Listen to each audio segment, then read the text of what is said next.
Hi, George here. And today we're going to be changing the background here, removing this and giving this girl a whole new background. To show you that real fast here, let's just enable our layer mask and bring our backgrounds up. There we go. Kind of an old town, new town look. A lot of fun.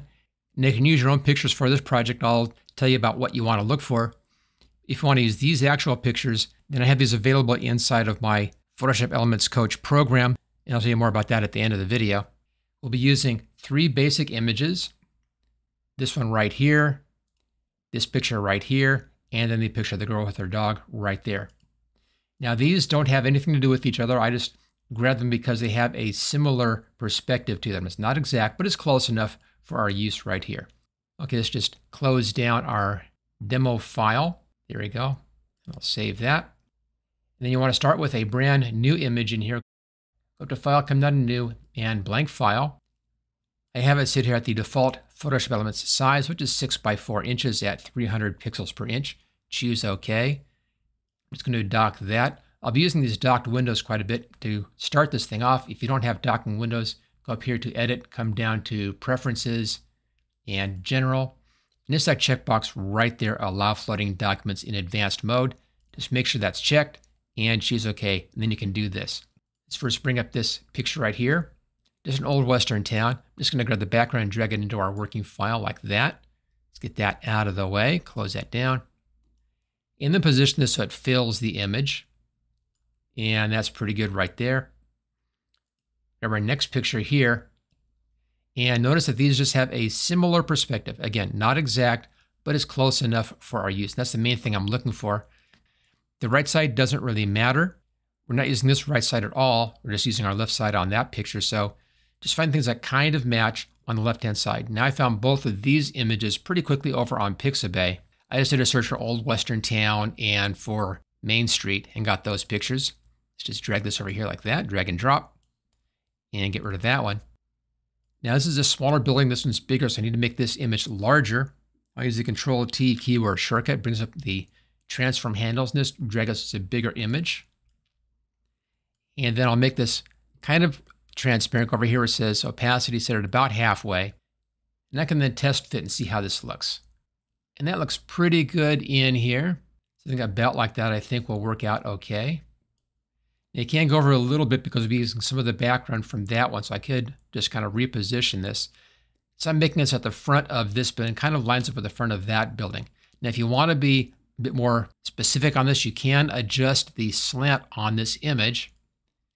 And for that, come down here, we're in the transform section where it says skew, click on that, and then grab the right-hand side. I can pull this down, and I can actually move that row down and align my perspective lines up better with the left-hand side. And that's a pretty good match right there.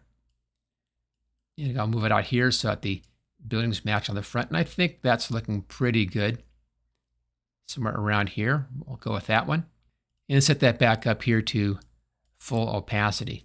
Now, sometimes this happens up here on the layers on more recent versions of Photoshop Elements. You'll lose your thumbnail. It's an easy fix. Just save the file, close it, and reopen it. We'll go ahead, we'll do that one. File, I'll do a save as, and I'll put this into my projects folder. Just give it a name here. I'll call Old New City, choose Save, and close that down. Go up to File, Recent File, Old New City. Brings it back up again, and there is our thumbnail back. Okay, so easy to do. Let's now take this image here. Again, it's just floating. Grab it over here, drag it in, close that down. Now she's again too big for this picture. Control-T keyboard shortcut brings up our control handles, and let's shrink her image down until she's a better fit. And I think about like that, just about 2/3, 3/4 of the height of the image here. And I'll stick over here, right-hand side. So somewhere around it here. We may adjust that later on. We'll have to see about that as we get to it. Close that down, close this down. Let's now do a sepia tone effect on this background image. Give it kind of an old-fashioned vintage look. We'll start off with the sepia tone. If you want to protect your image, make a duplicate of this layer, right-click and duplicate layer. Choose OK. We'll do our sepia toning on this copy. First, I'll do Layer, New Adjustment Layer, Hue Saturation. Check that checkbox, choose OK. Click on Colorize. And it's a bit too red, I think, so I'll move this hue over to the right just a little bit. I want a bit more just brown. Kind of like that. A little less saturation, maybe not much. But somewhere in here, I think is a pretty good color. Let's now adjust our values a little bit. There, come down to New Adjustment Layer and Levels. Again, check that checkbox, choose OK. I want this to be a little less contrast, and that's the bottom control here. Move this to the right a little bit, move that to the left a little bit, and it lowers the contrast down. When we do that, we're losing a little bit of our coloration in here, so you can go back and bring back up our coloration. That's this layer right here. Double click on that icon. That brings the controls back up again. A little more saturation.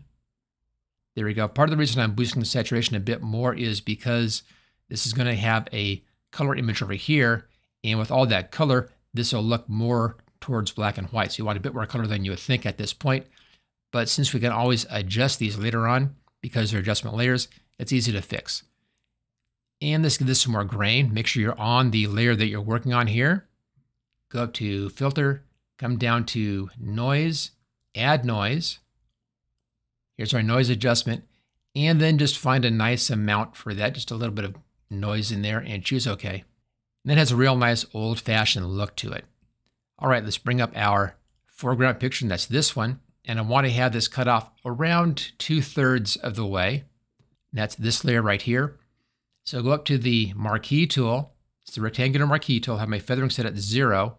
Come just outside the picture up here, top right corner, and drag a marquee down and bring it over, somewhere around in here, like that.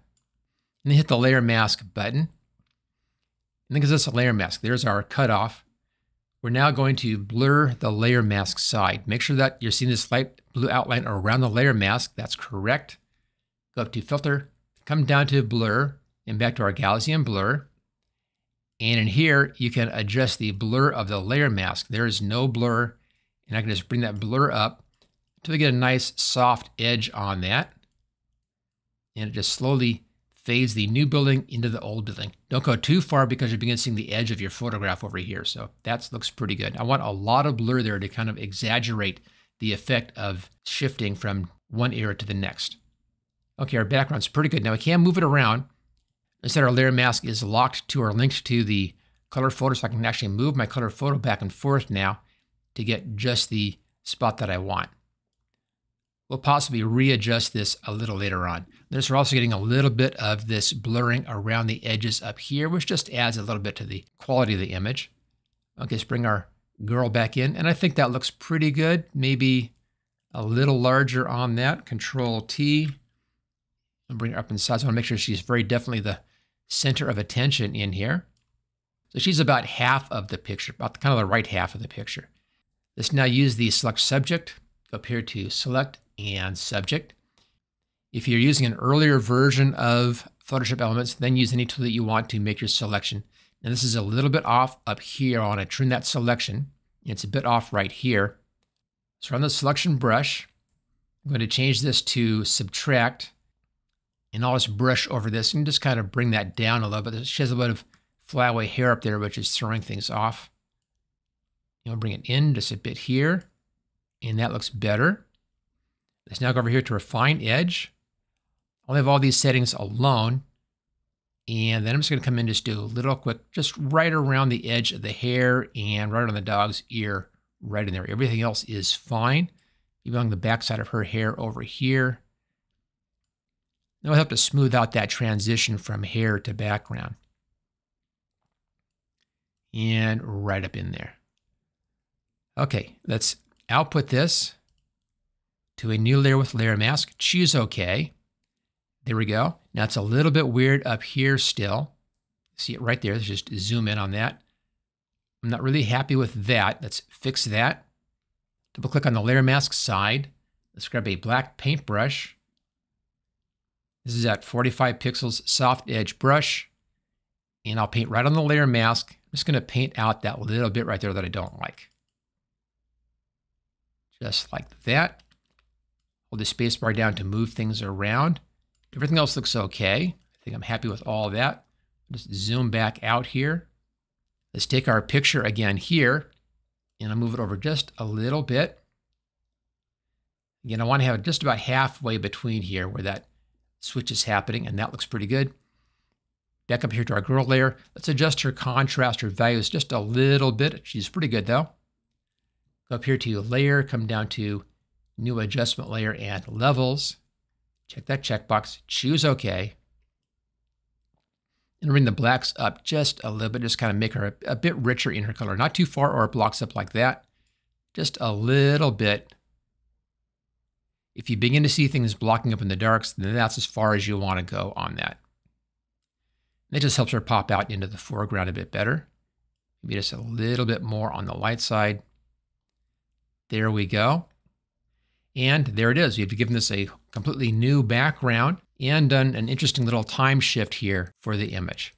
And if you want to use these exact images, I do have these available in the Photoshop Elements Coach program.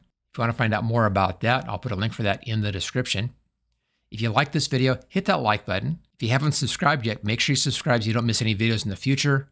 And hit that bell icon for notifications so you'll get those videos. And I'll see you next time.